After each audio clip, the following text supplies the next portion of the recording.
Welcome to Sky Women. I'm your host, Dr. Carolyn Moyers, a wife, mom, and board-certified OB-GYN. This is a place to educate, empower, and inspire. Join us each week as we share the power of women's stories. Real women, real stories, real inspiration. Put on your stretchy pants. Let's get going. Welcome, Sky community. Welcome to another podcast episode of Sky Women. We have a special guest with us today, so I'm so glad you joined us. We're going to get all of our sleep questions answered by a board-certified sleep physician, Dr. Weili Gray. Welcome, Dr. Gray. Thank you. Thank you so much for having me. I am such a fan of your work, Dr. Moyers, and I'm so honored to be here. Oh my gosh. Well, you just gave me goosebumps. Thank you so much. We're all just trying to do our best, live our best life in this world, right? And make an impact. So I am so excited to learn more about Dr. Gray. For those of you who don't know, she is a board certified sleep physician, but she's also a board certified anesthesiologist, even though she doesn't practice anesthesia anymore. So she's got a lot of experience under her belt. And in this last year, she has gone on to become integrative and lifestyle medicine. And it's just so nice to see us really combining these Eastern and Western practices of medicine to really optimize the care that we're bringing to patients, because patients are more than just a diagnosis, right? It's so, if we don't look at the whole lifestyle, if we don't look at what they're doing, then we're really not getting to the root cause of what's going on and how we can best impact their life. Yes, so true. Okay, so let's talk about sleep, friend. How many hours do we need to be sleeping? What are we doing wrong? Oh, such a good question. And full disclaimer, I'm a sleep physician, but I'm also a busy mom, wife. I have 3 kids. And, when we talk about, well, how much sleep are we supposed to be getting? I realize that it may be different for people, women in different stages of their life, maybe what they should be getting and what they're actually getting. And I'll just tell you that, I also struggle with that. But for most adults, what the average sleep that they need is between 7 to 9 hours.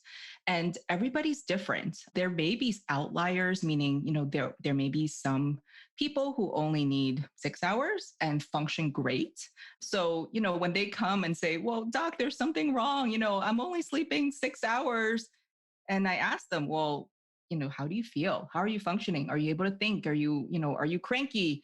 And they don't have any problems. So there's nothing wrong with them if that's the case. They just happen to need less sleep. And there's actually, they're finding out that there are people with certain genes, they may clump in families that are super high functioning, really don't need more than 5 or 6 hours of sleep. I'm not one of those lucky people. Right. And then there may be people who need a little bit more, especially throughout different stages in their life, right? It could be illness or pregnancy. I mean, I don't know about you, but I just remember there are certain points of my pregnancy when I really felt like I needed more than 8 hours of sleep. Yes, totally. So that brings me to a good question, because a large population of mine are pregnant. So how many hours, especially in pregnancy and postpartum, should they be getting? Does it change, or do we just need to listen to our body and accommodate? It is all about listening to our bodies. That being said, when you ask, well, what are people doing wrong? I think the biggest thing we should do is to aim for 7 to 9 hours of sleep and then listen to our bodies, right? If you're getting 9 hours of sleep and yet you're still feeling tired, you're feeling sleepy during the day, right? Like in the middle of the day, you wake up and a couple hours later, you're still wanting to go back to sleep. That maybe there is a sleep disorder that's also part of the picture. So I don't want people to say, well, I'm going to listen to my body and I think I need to sleep 12 hours. That would probably prompt a further medical evaluation, because the sleep disorders are also very common. So there's nothing that they're doing wrong. It's just, it may also be that they need a diagnosis. Right. Okay. I love that you brought that up. I've got several thoughts about that. So let's start with, in pregnancy, there are certain sleep disorders that are very common, right? Restless leg can contribute to that, some sleep apnea. I'm blanking on the other one. What is it? Those are the major 2. I mean, certainly insomnia and difficulty sleeping, especially in the 3rd trimester. And then just getting comfortable. Like that's the thing I hear all the time is I'm having a hard time sleeping. So when I'm doing Yes. osteopathic adjustments and I'm teaching them how to sleep and stand and sit to decrease that pain and discomfort to help them realign in their body, that helps to some degree. But then sometimes it's just hard to stay asleep. I mean, with the pregnancy Yes. hormones and the changes. So, what are your recommendations? Yeah. Well, I think as long as your obstetrician okays, exercise, I think remaining physically active is one of the best things that we can do. And it doesn't have to be, you don't have to work out for an hour, but, a 15-minute, 20-minute walk or, jog or, your exercise of choice can make a big difference in our ability to sleep actually. So that would be one advice that I often give to my patients when they struggle with sleeping. So, is there a time of day that you say we should really, is there an ideal time to be getting that exercise? Yeah. So first rule of thumb is exercise at any time of the day is better than no exercise at all. So that being said, if you can plan for the exercise earlier in the day, that tends to be more ideal. That is more of an individual basis. The worry is if you exercise too close to bedtime, you might sort of get overstimulated and then you can't sleep. I have personally exercised even up right before bedtime, and I did not have that problem. And so I don't, I think for patients in that situation, it will be fine. Again, it's all about listening to our bodies. Right. Okay. So, I remember what the third one was now. It's reflux, gastroesophageal reflux, Oh, or heartburn. Like that is another one that is really hard on mamas. yes. Right. 'Cause, Nighttime reflux. yeah, absolutely. So I always say, avoid any spicy foods, particularly close to bedtime, to take Yes. for antacids, and Yes. sleep with the head of the bed elevated with pillows or whatever to kind of reduce that risk. But what The about other, restless leg? Oh, I'm sorry. yeah. I'm sorry, I Well, interrupted you. Let's delete that. Go back. Oh, okay, delete. Yeah, no, just adding on to your the advice for the nighttime reflux. The other thing that would be very helpful is to finish eating 3 hours before your bedtime, because by then you'll have digested the food before you actually lay in bed. I know it's harder said than done because of our busy schedules, but that would be something to aim for. Even if you could do 2 hours, certainly avoid eating the hour before bedtime. Yeah. Okay. Okay. So ideal is three, two is acceptable, one is pushing it. Yes. Yes. Yeah. Okay. And you can experiment, right? I Right. mean, that's also the best feedback is just feedback from your own body. Right. Absolutely. Okay. What are your recommendations for restless leg syndrome?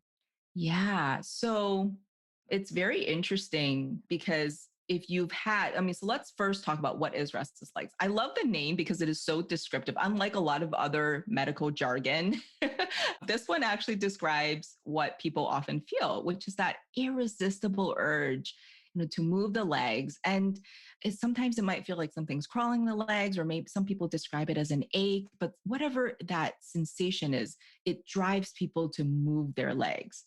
And if you have never experienced it, it's like, okay, what's the big deal? But people who have experienced it, they usually say, oh, yeah, I know what that is. And it may come in spurts. So people may not get it for most of their life. And then in pregnancy, they may get it. And the reason for that is because our iron stores. So, we measure ferritin levels. That's one of the lab values that we use.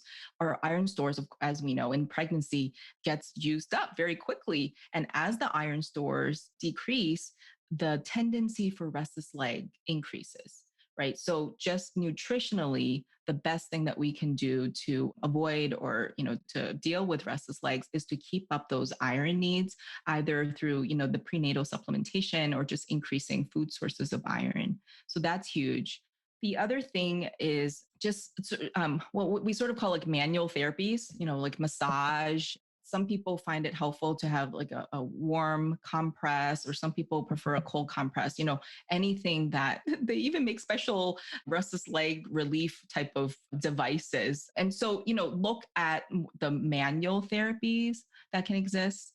They're Some people have even gotten acupuncture. I've actually had one patient, this is a long time ago, who said, I had the worst restless legs in my life. I tried, and this is, not, it wasn't during her pregnancy, but just overall in her life. And she said, I went to the acupuncturist and they tried all the usual prescription medications and they went to the acupuncturist and she didn't know really what they did, but they did one session. It was so much better. So there are, other non-pharmaceutical ways of dealing with restless legs. But that being said, if it becomes a big problem, then, there are prescription medications, although probably not ideal to use during pregnancy. Okay, so that reminds me that I love Mama Mio's Lucky Legs Cooling Leg Gel. It's this fantastic lotion, and I still use it today because, when you have achy legs and you've been up on your feet all day working or whatever, it just feels so good. And I would have my husband apply it and massage my feet and legs. Oh, wow. And I feel so good. So that could be something that might benefit those with restless legs. Exactly. And one other thing I want to throw in there is this is not necessarily restless legs, but leg cramps, right? Especially nighttime leg cramps often also become more common during pregnancy. And for that, actually, it was an ICU nurse who introduced it to me. It was not in medical school because when I was pregnant, I had this big leg cramp and I happened to be sitting next to an ICU nurse. And she said, try magnesium. And I Yeah. said, oh, magnesium. I mean, sounds so simple. Like, why didn't I hear about this earlier? But yes, that also works wonders because as we know, magnesium is the ion that's needed to relax our muscles. And I think during pregnancy, we tend to have a higher need for the magnesium. So oftentimes we are not having enough. Yes. Yes. So I generally recommend that mamas add magnesium on top of their prenatal vitamins. So I'll just have them take like one over the counter tablet of magnesium. Do you have a particular dose that you recommend? It's so variable, but what I also, well, for the pregnant women, it actually probably most over the counter magnesium is fine, like magnesium oxide, 400, 500 milligrams usually, comes per pill. But you do have to, because constipation is the other common problem in pregnancy. But if there is, because magnesium, the biggest side effect is the diarrhea. So we have to be careful. And there's certain forms like the high absorption magnesium glycinate, the chelate forms that tend to have less of that as the side effect. So I do, will also tell people to use that, especially if they have the diarrhea side effect. Yeah, that's not a problem for pregnant patients because Yes. constipation is such a big thing that they are welcoming that magnesium all day long. Exactly. Yes. Okay, so let's talk about the sleep apnea or the sleep obstruction. Like that is certainly concerning, and I know that this is your expertise. So talk me through this. Yes. So sleep apnea is a very underdiagnosed condition in our general population, but especially in women. And I can just get on my soapbox and talk about this all day, but I see this all the time. Women come to see me and it's almost an accident that they came. They're like, I know something's been wrong. I just feel so tired and I don't feel well rested after I sleep. And they almost think like they're crazy, for feeling this. Like they can't pinpoint what's wrong. And well, I'll put it this way, they're not on people on their primary care physicians' radars necessarily for having sleep apnea because our society and even the medical community's view of, who is the person with sleep apnea is a man. Usually Right. a man, maybe middle ages or later, and who's obese. And Right. that is actually that's not, I mean, yes, that population is at high risk of having sleep apnea, but that's not everybody. In fact, 1/3 of individuals with sleep apnea have a normal BMI, right? That's a huge amount of people who are walking around who people don't think fit into the mold of having sleep apnea. So, and especially in women, because as you know, Dr. Moyers, when we're talking about things like a heart attack, right? Women, for the longest time, we said, well, these are the certain symptoms of heart attacks, right? Chest pain, shortness of breath, the things that really it was described in men. Those symptoms were very common in men. Right. But then in women, there are different symptoms. And, they're thought of as atypical, but really women make up half of the population. So they're really not atypical. And so it just so happens that perhaps the initial studies were done on, the other half of the population. Correct. Yeah. And so same thing with sleep apnea. Even when we do the sleep testing, women who may be very symptomatic for, with fatigue, sleepiness, just feeling very non-rested and having a big impairment in their daytime function, they may come up with this very borderline sleep study for like a mild sleep apnea. And I've seen, that sometimes they just get, told, well, it's not a big deal, you don't really have it. But it is a big deal because it just so happens that some of the respiratory events that are picked up by the sleep studies are really more geared for the male phenotype of sleep apnea and not so much for the women's, what the sort of the findings we find more common in women. So yes, this is a huge issue. And I think that and the other thing is, women, there's a stigma. Nobody really wants to admit that they snore, right? But especially in women. About to ask you about snoring. Yeah. One is you don't even need to snore to have sleep apnea. Plenty of people can have sleep apnea and not even have the snoring. Or maybe they only snore at certain parts of their sleep and no one's really paying attention. That's also very common. But the other thing is, women are less likely it's kind of embarrassing to admit that maybe they snore. And so it's even less diagnosed. The signs are even less. And it's even harder to catch that because, oftentimes we think, okay, well, if someone snores, then they have sleep apnea, and women may be snoring, but not necessarily reporting it to their doctors. Okay. So walk us through a sleep study. Like, first of all, who should we be referring to a sleep specialist? And walk the patient through a sleep study. So, because when we know more, we fear less. Yes. So let's, as far as signs and symptoms of sleep apnea, like I said, there are classic textbook signs, which are, snoring, someone seeing that you stop breathing in your sleep, waking up gasping. Some people will even, report nightmares of, they're choking or someone strangling them. And so those are more of the typical textbook symptoms. And then being excessively sleepy during the day, we probably all remember like a grandparent or a family relative from when we're a child that, would sit in the chair and fall asleep. um, and, and so those are the more common symptoms. But for women, there could be other, quote, atypical symptoms, which may include just feeling irritable, cranky, feeling like they never get into that deep sleep, just feeling like they're kind of always in and out of sleep.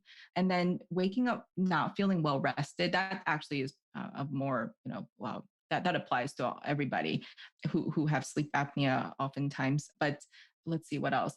Difficulty with concentration, difficulty with mood. Because when we think about what is the function of sleep, why do we spend a third of our life sleeping? It's because it's amazing. It's one of these, which is, here's a plug to try to sleep the 7 to 9 hours. And this is as much of a note to myself as it is to everybody.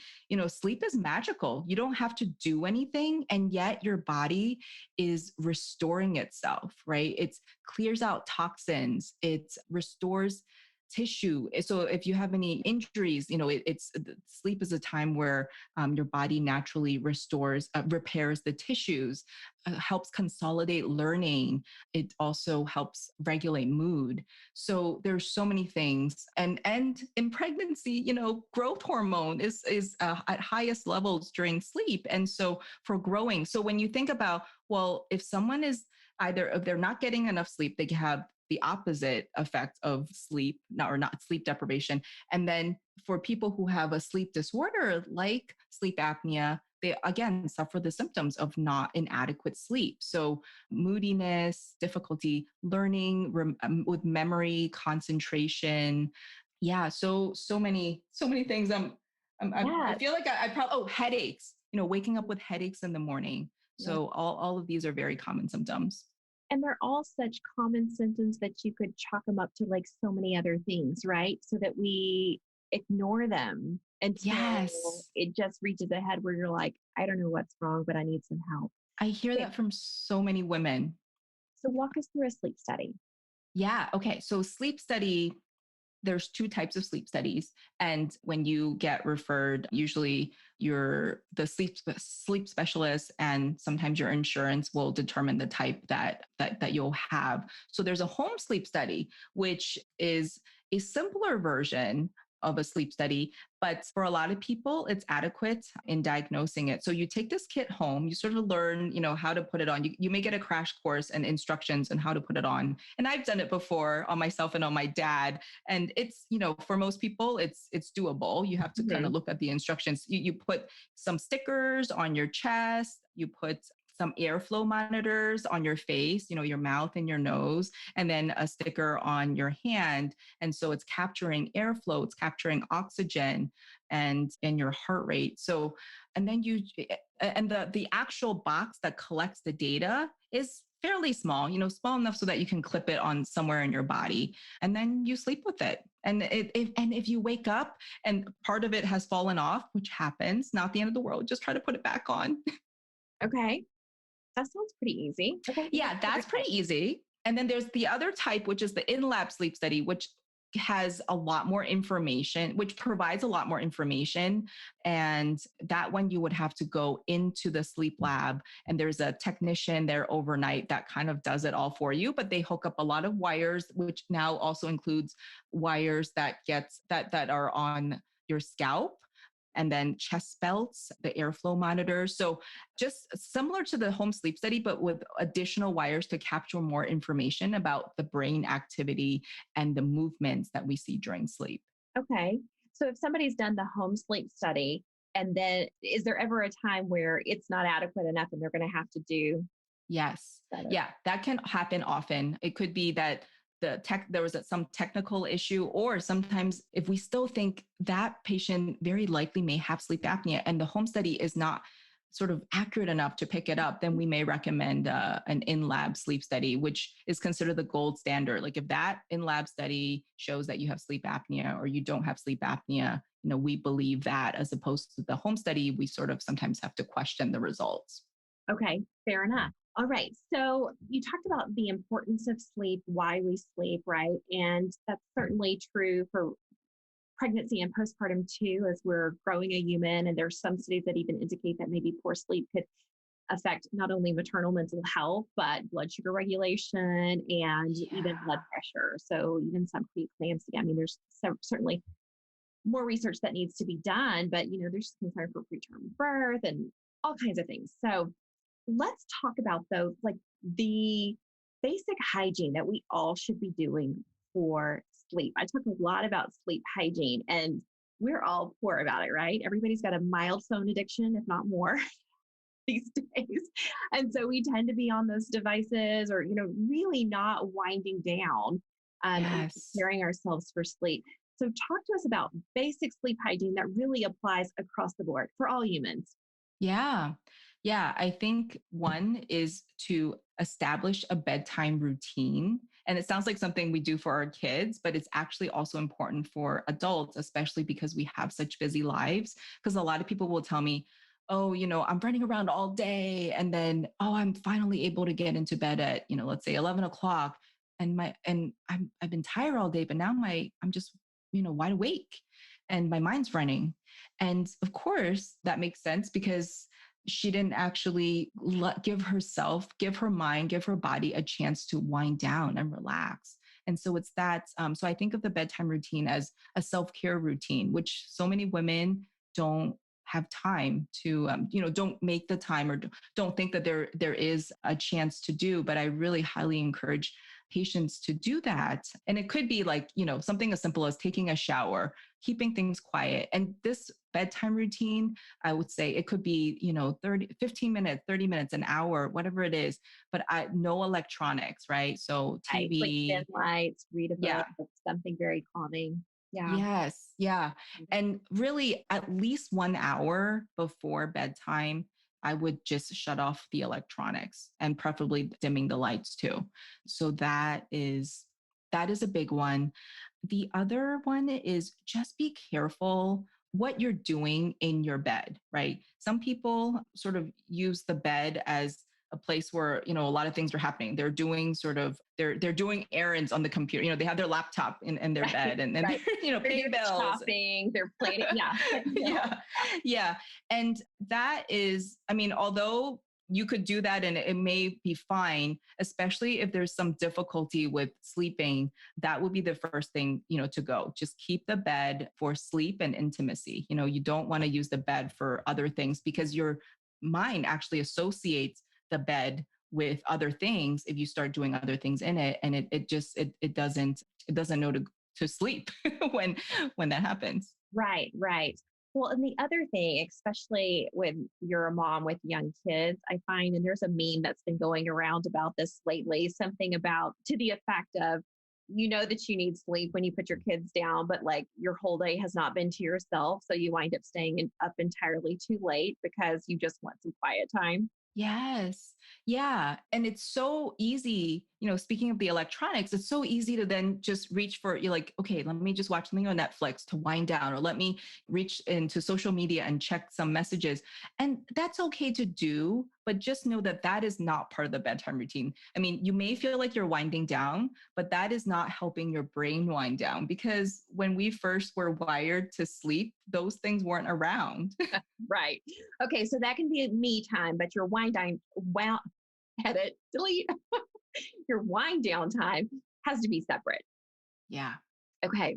Very good. Okay. So we've talked a lot about women and sleep and specifically pregnancy, but the other big time that I see women having a hard time with sleep is that peri postmenopausal phase where they can't stay asleep. And it's driving them crazy, and of course there's all kinds of other factors that go into that, right? With hot flashes and mood swings, et cetera, et cetera. But can you speak to this population? Yes. Yeah. I often will talk with women who are maybe now, 10 years after they hit menopause. And then they're like, well, my sleep's bad. I'm like, has it always been bad? And they say, no, it hasn't always been bad. And oftentimes we trace it and it may have started around menopause, because with those hormonal changes, here is one thing to be aware of, is that women at menopause have an increased risk of sleep apnea. Because when we had the estrogen, the extra estrogen floating around, that actually was protective against sleep apnea. But, when the hormonal change occurred, now, oftentimes women may say, oh, I started snoring around then. And snoring, again, doesn't necessarily mean they have sleep apnea, but that's, they may have a tendency to develop it. That would be one time. And so that would be a time to, speak with your physician and see if you need an evaluation. But otherwise, it is hard. I think it is hard. But for most people, it's not, it's something that they can get through. And again, I always emphasize the exercise, because exercise helps with exercise during the day, often helps with falling asleep and staying asleep at night. Right. So I'm curious how much of the link there is, and I know it's multifactorial, but around menopause, we start having issues with weight gain. And they say, I'm doing all the exercises that I used to do. I'm working on my diet, like I'm clean, it's clean, but I can't make any progress. And I'm wondering how much sleep contributes to that because of the high cortisol levels when you're fatigued. Yes.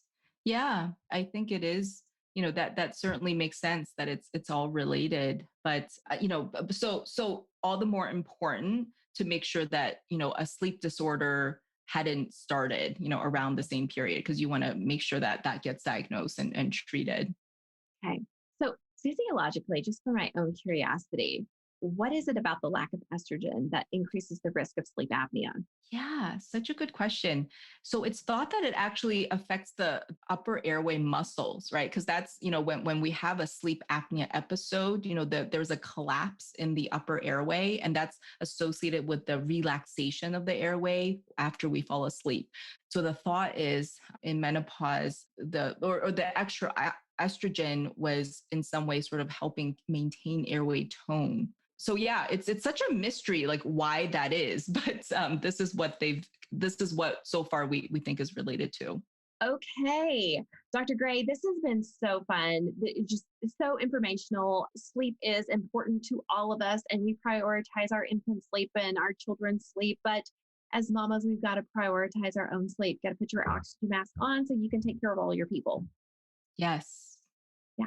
Okay. Well, thank you so much. I would love to have you on another time to chat more. We'll probably get a lot more sleep questions from this. So tell everybody where they can find you. I know you're doing so much work. You're not only a sleep expert, but you're also helping physicians to thrive and plan their life. And you have a podcast. So just tell us all the places you are. So I am on Instagram and Facebook at Dare to Dream Physician. And that's there's a podcast that I have there that I started recently to help physicians just really start living a life that brings them fulfillment and joy rather than a life based on other people's terms and expectations, and really just to go after to discover what their dream life is and to start living that as soon as possible rather than waiting 20 years or 30 years until retirement. And so I can be found also on my website daretodreamphysician.com. And I'm hoping to also start Instagram channel to just do little tidbits of sleep education, and that'll be at Vital Sleep MD. So follow me, follow along.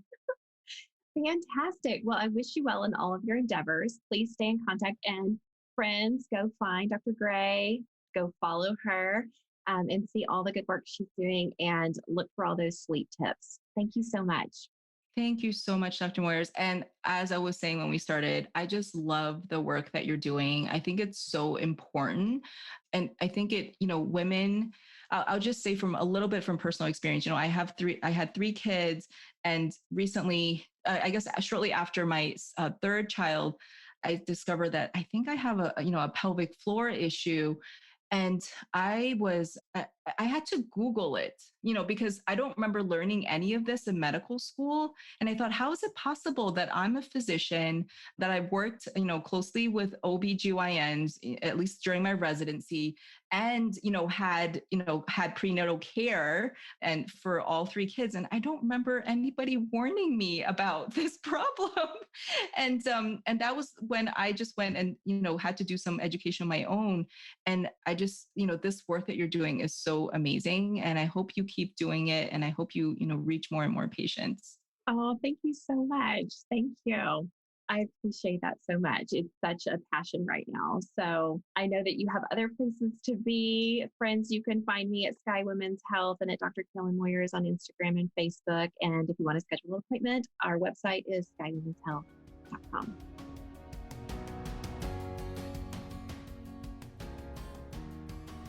All right, Sky community, thank you for listening to another episode. This episode was sponsored by Sky Women's Health. As a reminder, we're in the Dallas-Fort Worth area, and we help relieve back pain and pelvic pain in pregnancy and beyond. If you are pregnant and having pain and you feel like you have no reliable way to relieve it, look us up at skywomenshealth.com, request an appointment, and we'll call to get you scheduled. As a board-certified OB-GYN with a neuromusculoskeletal medicine fellowship, I help you realign with hands-on drug-free treatment and relieve pain on the spot without medication. We'll help you maintain these results through your pregnancy and postpartum period. Every pregnant person deserves this, and we are so excited to serve you. You can find us on our website, as mentioned, or on social at Sky Women's Health, or you can call the office at 817-915-9803. That's it for today. Until next week, be well.